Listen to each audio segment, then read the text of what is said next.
Wow, that was weird. Camera was falling off the back of the desk. Hello, everybody. Welcome to another Wine Shark Wednesday. It is yours truly, the Wine Shark, here for a nice fall evening here in North Texas. I hope everybody is safe and well across the internet sphere out there. Uh, Ms. Donna Dan, hello to you too. So if I'm replying to chat, say hello down there when you get a chance. But yeah, so it's been a very productive week. Well, not as nearly as it should have been, but that's another story. Anyway, last weekend we did some fun show. I want to say a great show out at the Reunion Tower. I want to say a big thank you to all of the guests that came out and joined us up at the very socially distanced but awful lot of fun Reunion Tower party. We had a subject we're going to talk about today. We talked about holiday wine selection, etc. Although they got an expanded version of what you're going to get today. So yeah, we're going to be doing another show on December 12th. You want to check out a beer and wine show. Yours truly and Two Penny Beer will be hosting a combination show where you're going to get to try both beer and wine, and that's awesome. Details are still being ironed out, etc. But that will be sooner rather than later. Tickets will go on sale for that very quickly. We're going to be working on that in the next couple of days. So look for the announcement here. We'll have another post on Wine Shark down below and over my Patreon as well. So anyway, we've also got shows scheduled all the way into February. We've got a one show in January and another show in February. So look forward to being able to get some good wine time with the Wine Shark here at 500 feet in the air in downtown Dallas. It's a fantastic view. It's a lot of fun. Hope you guys will join us. So today's topic, because this is going to be the last show before the holiday, is going to be our holiday wine selection. This is kind of what I did last week for in a couple of different instances, but I've been kind of working on rejiggering the content here and getting to a nice concise thing. But basically, we're going to talk about what to bring to dinner next week. We've got the big holiday here in the U.S. where we're going to be celebrating our Thanksgiving, which means many folks will be feasting with friends and family in a safe and responsible manner, of course.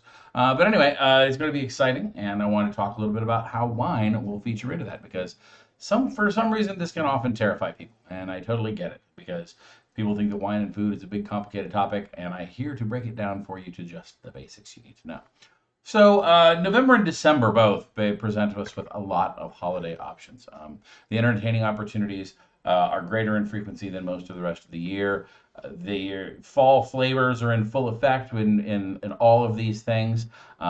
Most of them are based around a food and feasting style based in Western culture. Here in the Northern Hemisphere, it's all about getting end of harvest pulled in, getting all that nice big last hurrah before the long winter sets in. So one last big blowout is always the way to go. And so that is a great reason to have good food and good wine, as opposed to just a day that ends in Y, which is just a good reason in my book. But when you're celebrating something specific, especially when things that have tradition behind them, there are seasonal things that come around. I specifically spoke about fall flavors, and if you've caught my shows on fall wines and the harvest special, I've talked kind of extensively about those. But just to sum that up, we've also got tradition coming. I mean, it's nicknamed Turkey Day for a reason. Although some folks have ham, some folks have other things, depending on where you are, where you're from. There's also seasonal beverages around this time. Wassail, mulled wine or glühwein, eggnog. All these things are also kind of up and coming in this season. Now, we're not going to cover any of those today. I'm actually going to cover a little bit of that on the Bacchus Comes to Thanksgiving show this Friday. And then we'll be talking more about it in the Deck the Hall show in December. So excitement looms with more than just wine. Haha. Anyway, the thing we're kind of focusing on here is that food is kind of central to what's going on. Right? We've got a pretty strong concept around food being the focus for the reason we're having this event. So that also means that if we're choosing wines to go along with foods, we need to be very aware of that. Many styles of wine can be what I would call, couch wines. These are wines that are great to hang out on the couch and discuss philosophy with your friends, but not necessarily great food partners. Or rather, they don't necessarily have broad appeal to many types of food. Some of you have heard of me talk about Willie Gluckerstein's book, The Wine Avenger. Love him. Gluckstein's got his whole food friendly 7. I talk about that a lot. So this is also, it's about remembering a few things that when we pair up stuff, we need to be very aware of what our flavors we're bringing into the wine from the wine world and the intensity of the wine and matching that with the intensity of the food. So let's talk a little bit about what happens when we just start. First off, knowing in advance. Do you have the advantage of knowing in advance? That is a big deal. If you know what the prime protein is, or what the side dishes are, or what the desserts are, it can be a big advantage in your selection choice, right? For instance, if you are the host and you know that you are serving, say, the turkey and everybody else is bringing sides, well, then you can focus on pairing with turkey. But let's say that you're doing a potluck style dinner and everybody's bringing something else, and you're bringing one particular thing. Well, that is a great reason to focus on a very particular portion of this. And so we're going to talk about 2 different strategies that go around this and 2 different styles of dining that we can talk about that generally kind of permeate this type of thing. Now, far and away, the primary style of service here in most Western culture is the family style of service. Okay, so this is where everybody comes to the table, they have an empty plate, all the food is placed on the table or in side tables, etc. And you load your plate up with whatever the heck you want, and everybody sits down and dines together. Very family, very friendly, has, just the way mama used to do, right? There's some pros and cons to this style of eating, however. The pro, of course, is that everybody gets to join in at once, family being together, friends being together. Nobody has to be left out while they're doing service.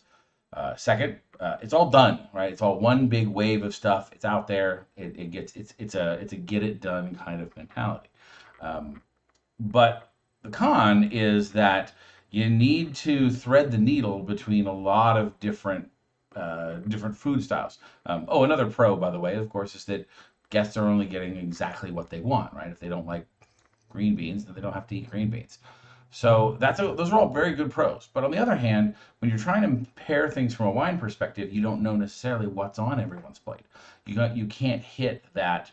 You have to either navigate that little minefield of its own, or you can't necessarily hit that point with all the wine drinkers. Some people might have a different flavor of combinations that doesn't necessarily go with what you chose. So there is a con there.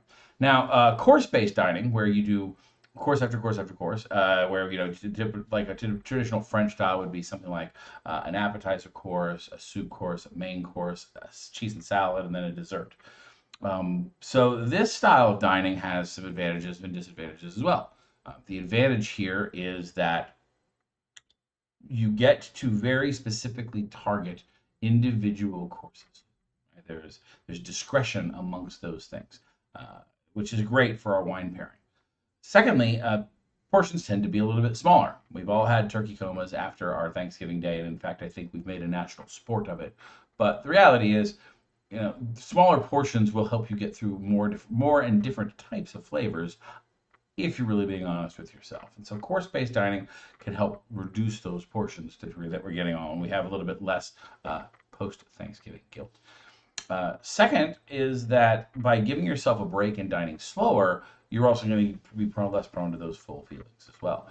You'll be amazed at that French order thing. For instance, having the salad and cheese tray before dessert may seem counterintuitive to you. We here in the U.S. usually use it as the first thing we do while we're waiting for our food. Well, instead, in French course dining, it's usually used as kind of a palate cleanser between your main savory, entree, and then you're having the rest of your dessert. So it can be wonderfully refreshing to keep that beat and that break, especially when we slow down and we enjoy our food. The challenge, of course, here is the number one part is it's a lot of work. It's a lot of extra dishes, for instance. It takes someone to do the service. Somebody has to volunteer to take their time to serve the table, to make those waves of food available, usually in the kitchen. And so it can be a little more perceived as a little more formal and not necessarily as family style. But There, from a wine perspective, as we said, you have discrete places that you can place your wine within the courses and really choose something interesting. So, two strategies that I kind of want to talk about. The first strategy is probably the most obvious, and that's just orbiting the star of the show, meaning you tackle the main protein and you let the rest kind of shake itself out. If you get a wine that is turkey friendly for Thursday, you're going to be doing just fine. If you get a wine that is not, you're probably not going to excel at all. So there's the simple rule of go with whatever the main focus is and pair there. But one of the things you want to remember is that, okay, so let's talk about flavors here in particular. We're talking about turkeys. We've got usually a couple of different preparations. But turkey by itself, whether it's fried, whether it's smoked, whether it's traditionally baked or basted, is fairly mild overall flavor. You get a lot of flavor from the fat and the skin. You might brine your turkey to add any particular herbs and spices kind of within the cell structure themselves. But you got to admit, most turkeys are pretty, especially white meat turkeys, pretty mild flavored. Darker meat turkey has got a little bit more gaminess to it, a little more fat content. But all in all, the wines that are going to go with that, because it is a fairly mild protein and using mild preparations, we don't cover things in, the turkey by itself usually isn't, covered in lots of spices or heavy sauces. Now, there's a rainbow of options as far as sides are concerned. Cranberry, for instance, is a very traditional side as well as either in-bird stuffings or side order dressings, which can have a range of savory flavors, anywhere from simple breadcrumb, cornbread style stuffings with onions and celery to meats and sausages and onions and oysters and all kinds of other stuff. So really depending on what your family tradition and heritage is, those two nearby things that are almost considered like part of the bird are two other areas where you can kind of rely on. And again, knowing in advance is a good thing. But not going too bold is a key here. So when it comes to turkey friendliness, my personal favorite is it's about, speaking of which, it's going to be Beaujolais Nouveau Day tomorrow. Oh my goodness, hooray, forgot. How did I forget? I don't even know. I've been busy. I've been distracted by a bumblebee. But yes, so Beaujolais, which is the area of France, and they have their end of harvest party. Their first pressed wines are coming out, which are the Beaujolais Nouveaux. They're made from the Gamay grape. Gamay is an excellent lightweight red that is very, very food versatile and is probably my number one choice when it comes to turkey friendliness. It has cranberry-like flavors, not the Nouveau. Although the Nouveau has bright red flavors overall, but just general purpose Gamay, whether it is a cru Gamay or whether it is just a Beaujolais Village, it is a nice red fruit, cranberry, easy drinking, raspberry, pomegranate kind of thing. Really very versatile with our turkey. Then we can go a little bit north in Burgundy there and hit the Pinot Noir cousins. Pinot Noir easily being a second choice, probably one of the most versatile ones, to be honest with you, and probably a well-known crowd pleaser. I think you'll have better access to a wider variety of higher quality Pinot Noirs than you will Gamays, meaning cru Gamays are not as popular, and so therefore you have to really kind of search for them. Whereas if you wanted to drop $50 on a bottle of Pinot Noir, you can't walk down a store aisle without tripping on four. So you got lots of opportunities to indulge yourself anywhere. And even on the austerity side of things, you can find really decent Pinot Noirs for $15, $20 and be perfectly happy. So all very good. If the white side of things is your favor, this is a case where you don't want to go too much into the acid realm, right? We don't want to stay away from things like Pinot Grigios, Sauvignon Blancs, things like that. You also probably want to stay kind of away from, although the sweetish point is debatable, whether you're going to do contrasting stuff with sweet and savory flavors, basically playing with sweet and salty in your mouth, is one idea. The other option, though, is just to strictly go with something that's a little bit more tucked in line with the flavor profiles we're getting of baked stuff, broiled stuff, basted stuff. So here, to be honest with you, big Chardonnays are really not really a fun choice if you like malolactically fermented Chardonnays, a little butteriness to it. It goes with that word butterball pretty awesome. It's a really excellent choice. Stick to that Northern California style. Get something that's not beaten over the head and shoulders with oak. get something that's very mild oak because you don't want that oak interrupting your flavor, but a little bit of malolactic, that nice tropical fruit, could be a really awesome sensation. And it's a wine that's bold enough to stand up to some of those other things. It's not going to be your cranberry favorite, but it's certainly going to be your mushroom and savory other side of your favorite. Anything with green apples too is really good. So, also big Southern Rhone blends. This is the Marsan Roussan Viognier blends. These are a great choice for bolder style white wines that will stand up to these sort of wide variety. And they can do a lot of blocking and tackling. They got the fundamentals down. They tend to be a little bit sharper when it comes to acidity, but not over the top. So I would highly recommend them as well. So those are your actual turkey, orbit the star favorites right there. Okay. Now, strategy number 2 involves whether if you know in advance, or if you're playing potluck, or if you're playing you're doing a course-based dining. You can do spotlight on a selection. What you can do is pick a particular course or a particular dish that you are bringing wine to match. So let's say that you are, you got the whole family coming and everybody's going to contribute a little to help keep the labor off of old mom and grandma. And you're going to you're going to bring something. Well, whatever you bring a bottle of wine that matches the thing that you bring. Right? Go with that type of thing. Now, obviously, this is going to be a very long list. If I was to try and do that, it could take forever. But generally speaking, I want you to think about matching something that's complementary to the flavor of the foods that you've got. If the cranberry sauce is your job, make something that goes with cranberry. If you're going to bring a dressing or a stuffing, make something that's savory that goes with that. And now you can focus a little bit less on that main course, and you can go a little bit deeper into whatever your specialty is. For instance, if you're bringing dessert, why don't you try something with pumpkin in it and try it with some nice ginger laced Gewürztraminer. Try not to go too sweet on if you're going dessert. Remember, you need to go light. You need to go dry wines if you're going to do sweet dessert. But still, Gewürztraminer would be a fantastic addition to any sort of pumpkin-y pie, or a silk pie, or any kind of other fun types of pie, because it is officially a pie holiday. But whether you've got a cobbler or whatever your favorite dessert that you're going to lay out there is, pick something of that. Same thing if you're doing any other side, right? I mean, it's kind of boring if you're doing just the mashed potatoes, but to be honest with you, that's where you go with your buttery Chardonnay and you go, hey, look, it's butter for the mashed potatoes. But anyway, if you got something distinct, play around with those flavors and play around with matching. Another thing, as I said, that you've got to really go with, and I can't stress this enough, is intensity, right? We want to know that our wines have a proper intensity. Really, really big, well-present, bold wines, especially with high tannin structures or high alcohol contents, can be very dominating on your palate. And that means that they are less apt with more types of food. They're not out of the ball game completely, but they require very specific things to make it work in your mouth well. So, your big Cabernet Sauvignon is probably not going to have much of a place at the table unless you're serving something that has a nice equal bite and punch to it. So this is a case where I don't know what other types of sides you might have, or if you've got some other type of feast that you're having. This is that thing of, I don't know, maybe your family's into venison. You guys are doing deer. Well, cool. Well, now you've got a whole different array of options there, right? It doesn't necessarily have to be all about the turkey if there's not just that there.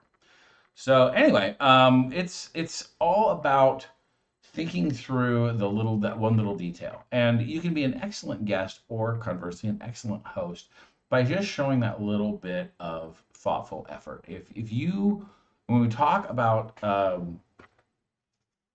choosing selections and being a good wine giver or a good wine presenter, bring something that you know, bring something that you like. Bring something that you know a little bit about and can talk about, even if it's as simple as, I like this wine because it tastes like blank. Not blank, it's fill in the blank.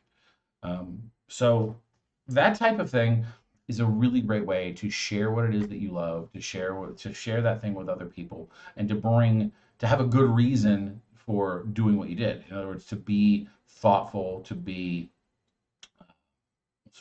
just to be be thoughtful and conscientious about where you're making your choices, rather than simply just picking something that you saw off the grocery store shelf because it was on sale, right? I mean, that we often have while we do the long wait for the Thanksgiving meal to be ready. That's the perfect occasion to just have a bottle of whatever and have some cheese and crackers while you're waiting for things to get done. There, you're kind of off the chain. You're not responsible. But when you spend hours working on a meal, either as an individual or as a family, you really want to do the food its honor and match it with something that is appropriate in the wine field. And believe me, it isn't that hard. So this is where if you guys have questions, drop them in the comments after the show. I'll be happy to help you out with your wine Thanksgiving selections. Hopefully I might actually do something. So like I said, we're off next week, but I might do something special regarding Beaujolais Nouveau Day either on Friday or something. Might be a little secret whatnot because unfortunately we don't have a really good show that's working after Thursday. We've only got Bacchus Comes to Thanksgiving, which of course I will have a bottle there because, well, random reasons. So anyway, that's kind of what I got to say about choosing holiday wine selections. As I said, it doesn't have to be hard, but don't make it any more difficult on yourself than it has to be. Relax, enjoy it, spend only what you need to, and go forward from there. Be well. So let's talk about the grocery store grab. This week's grocery store grab. For those that are not familiar with our show so far, the grocery store grab is the way where we talk about choosing wines from a non-specialty, non-big box retailer, how to get the best value per dollar, especially coming at it from a point of no, we don't pre-select anything from here at the show, and we aim at choosing the bottle based on its strength of labeling, as if we did not know anything about wine. Let the wine speak for itself, set itself out apart, and tell us what's in the bottle. So we're going to be trying that out. We're going to figure out what we got. Today, we are starting off with, we have got the Layer Cake Pinot Noir. Now, this is they don't have a label of this actual body shop. This is the generic Layer Cake label. But anyway, they've got the 100% handcrafted Pinot Noir, vintage 2018, Central Coast, California. And an easy to read 13.9% alcohol by volume on the bottom of their nice, simple, and elegant little label. So this is a brand that I'm pretty familiar with, and I wanted to bring a Pinot Noir to the show because of what I was going to say regarding Pinot Noir as a very friendly option, especially from the grocery store where there are a lot of Pinot Noir options, some of them inflated in price, some of them probably sketchy in nature. I wanted to find out whether we could ride the line and bring you a quality product at a reasonable price. So this is $20 before list price at my local Tom Thumb with a club after price of $13. MSRP on their website when I was grabbing that image was $18. So this is supposed to be about an $18 bottle of wine. $13 is a nice little discount for us us overall. On our label, right, we want to look for a few things. We want to know what's in the bottle. Well, they've already told us it is Pinot Noir. Where is it from? It is from the Central Coast in California. So we've already started with at least what variety of grape we've got, whether or not it's blended, and where it's from. The Central Coast is an AVA, or American Viticultural Area. So even if you don't know anything about wine, you at least know, okay, this is where that's from. The reason that's important for us, even if you're not a wine geek, is the fact that if you like something from somewhere, you're likely to like other things from that same place. So being plainly labeled helps us go, oh, I really liked that Central Coast Pinot Noir. I wonder if I should try other things from there. The answer being yes. So on the back of the label, again, they are really good about simplicity itself. I mean, I like the kind of elegance that they've got in their labeling system. They're not being overly swaggy, and especially on the back, they are being very purposeful. So they have their usual. This is a single paragraph. Here's their marketing spiel. They repeat the layer cake, the vintage, and the grape. But my grandfather taught me about wine at an early age. He told me that the soil in which the vines were lived was like a layer cake, and that the wine, if properly made, was like my grandmother's cake with layers of fruit, mocha, chocolate, hints of spice, and an always rich finish. Never pass up a layer cake, he would say. I always loved those words. Now here's the weird part. When reading that at a glance, you'd think that he was talking about the wine, not a piece of cake. So this was a case where I was like, well, that's a little deceptive because hopefully, fruit, mocha, chocolate, and hints of spice with a rich, always rich finish. That would be a pretty good descriptor for a wine, if you ask me. So it does say, then they've got a nice little block here of layer cake, Central Coast Pinot Noir, its ABV repeated over again, etc. So The flavor words that they use were a little bit side and passing, and I don't think that's what they intended for the wine. We really do want to see words to describe what's in the bottle. So if I don't know what this Central Coast Pinot Noir should taste like, I can have a good idea. So this is about a C as far as their labeling. They lost it there at the end. It's very plain, so I may give it a C plus because it's very easy to read. All the information is there and it's repeated front and back. But they missed that one key opportunity. Now, the stretch goal, of course, is to get food pairings on there. They didn't have that either. Now, again, this is things you might find on their tasting notes, but they don't make their tasting notes readily available via the bottle. Say, I'd have to go out of my way to the website. That's not the level of marketing we're looking for. We want people to do the extra mile and be there and go a little bit further. Now, Layer Cake does make a worldwide styles of wine, as you saw on the label there. So you're going to get Layer Cake stuff from all over the place. And they are located in California, but they've got like a Primitivo from Italy. They've got Malbec from Argentina, Mendoza region. They've got all kinds. So let's go ahead and give it a taste. Swirl this around here. And color-wise, just taking a look at this, this is very clear and very garnet in color, right? So you got that Pinot Noir usually has this nice clarity to it rather than that density that you see in some other older red wines. Their eyes are already kind of telling you that this is a medium weight, medium light bodied wine. It's very consistent and in its color, so looking good so far. On the nose, it has got red fruit coming out of the glass. I want to say it's got a little bit of cranberry there. It's got some dried cherry, kind of some fresh sour cherry, and a little hint of maybe a vanilla or cola-like thing. This I would call, from this again, my experience speaking, this kind of has that California hot rod red thing going on, that cherry cola note. It's not uncommon for the style, so it definitely is speaking to its roots in the way that we want. But yeah, good, strong layers there.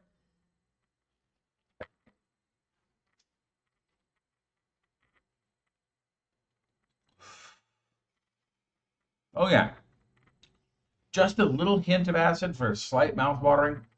Very front of the mouth, fruit forward. Perfect definition of the word in the wine. We say fruit forward, that means that the wine leads with its fruit character. It also, that physicality forward, it generally means also in the front of your mouth, not the sides and the back. And even through swirling this wine all over my palate, its concentrated flavor is very upfront. It's got that sour cherry, a little hint of cola at the end.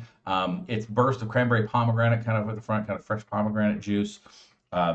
Really fun, really light.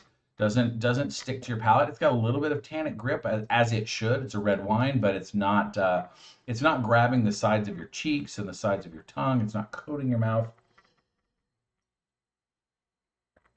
Again, when it comes to body, it's definitely that mid-bodied style that it really ought to be.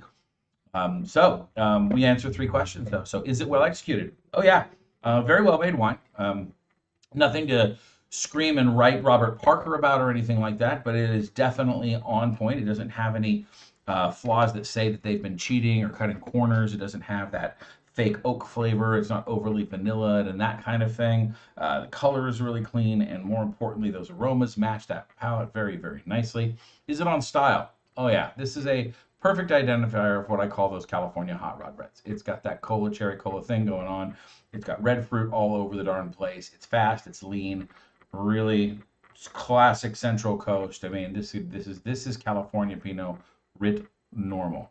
And is it worth the price tag? Oh yeah, I mean at $13 for this, I believe they might have had this on sale. But even if it's $18 MSRP, this is a great little wine. Certainly right where it should be for its contemporaries. It's not losing out in quality or in anything else to that. It's a very widely available grocery store brand as well. I've seen Layer Cake all over the place, which is a great reason to have it on the show. For one, is that it is widely available. Number two is that it demonstrates that idea of somebody being able to produce a reasonable layer. Now, they are part of a larger wine conglomerate, if you will. We see this more and more in the modern wine world, where there's one overarching company, an umbrella company that owns many labels. This one's called Vintage Wine Company.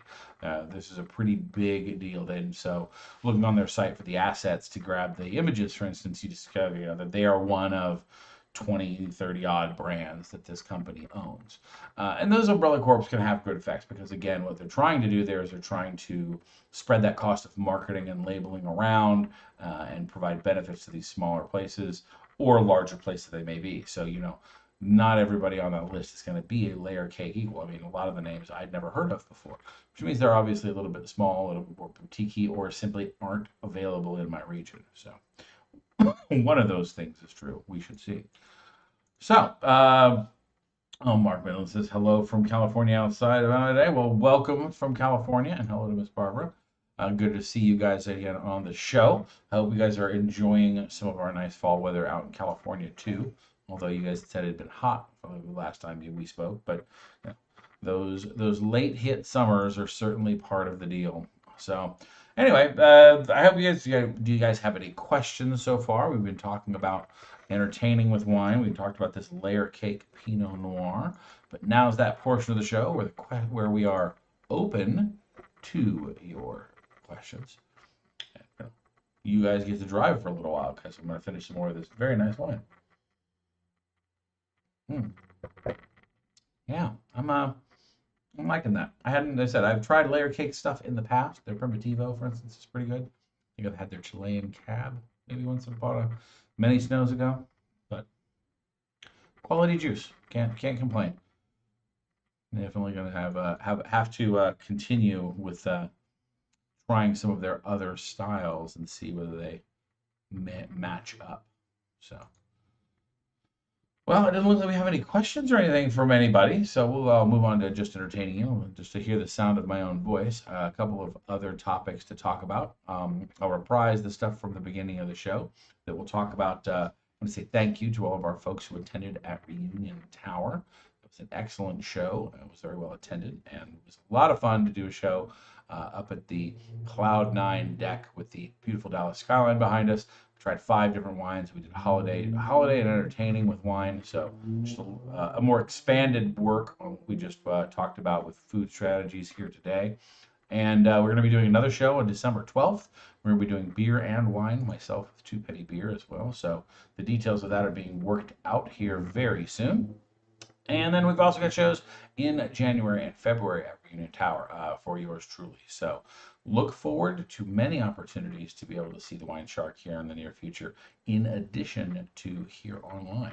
So, and just to set your fears at ease, it is all COVID compliant completely with the City of Dallas Health Department, etc., and all of the appropriate guidelines, mask wearing and social distancing once you're at your table, and the whole routine. So we certainly try and keep yourself health and safety front of mind while we enjoy ourselves. So it's a lot of fun.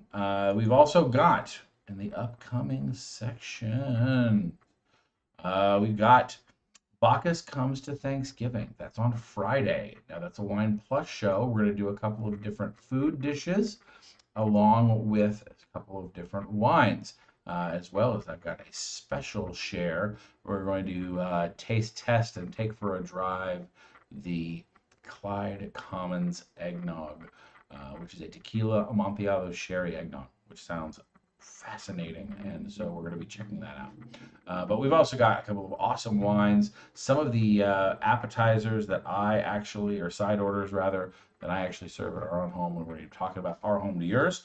Speaking of which, I need to get the recipe for Lolly's dressing put up on the Patreon, on the Eventbrite link. So that will be up tomorrow, I promise. So give people plenty of time to purchase some stuff. Then next week we are off for the holiday. No WineShark Wednesday, no show on Friday. We're taking the entire week off to spend with family, etc. So that will be everybody can chill. I may throw in some fun content regarding Beaujolais reviews as we bring some in, but we'll see. We will open up December. We have 3 shows in December. We're going to do the Will It Blend show will open us up. So we're going to do a Will It Blend show Then we're going to do the cheese show, and then we're going to do Deck the Halls as the final show of the year. Then I may have a WineShark Wednesday, the final Wednesday of the year, that 30th, I think it is. So, but there'll be a couple of different WineShark Wednesday topics, etc. Also, as introduced today, we've got some interesting things we're going to try out with Facebook. Doing a Facebook Live event, we're going to do just like a micro show. And it's a DIY show. What I mean is, I'm going to do a simple it'll be a 30-minute tasting on how to taste. It'll be teaching the 4 S's. If you've seen my show before, you're familiar with this. This is for new to wine folks, want to learn how to taste wine interactively. We're going to do that. You get to bring any bottle you want. Come on show on live. We'll get to listen to feedback and chat. It'll be great. And hopefully we'll be doing a little bit more of these where we can do some both one-way and two-way shorter shows and repeat performances. I know that not everybody has a chance to make every show. So for scheduling reasons, etc., if you're not able to attend the live show either here on Wednesday or maybe one of the ones on Friday, perhaps we can get in a 30-minute one in some of the other weekdays. So I'll keep working on those and we'll see how they work out, but it's a interesting opportunity. And again, really low barrier to entry. It's, some of these things might just be simple reviews on existing topics that we've already done, and they'll generally be 30, 45 minutes, maybe single topic. You'll bring your own wine rather than me. I may recommend a style. For instance, we may do a 30-minute class on French wines. It's up to you to bring any French wine you want. We're going to talk about French wines in general, kind of cover some of their regions, that kind of thing. But overall, it will be you won't be trying a specific wine with me. You'll be trying wine alongside, and we will discuss the differences, the nuances, and the lessons learned. So hopefully that's a nice, approachable piece of fun that we can all do together. So looking forward to that. The first show for that is scheduled on December 4th.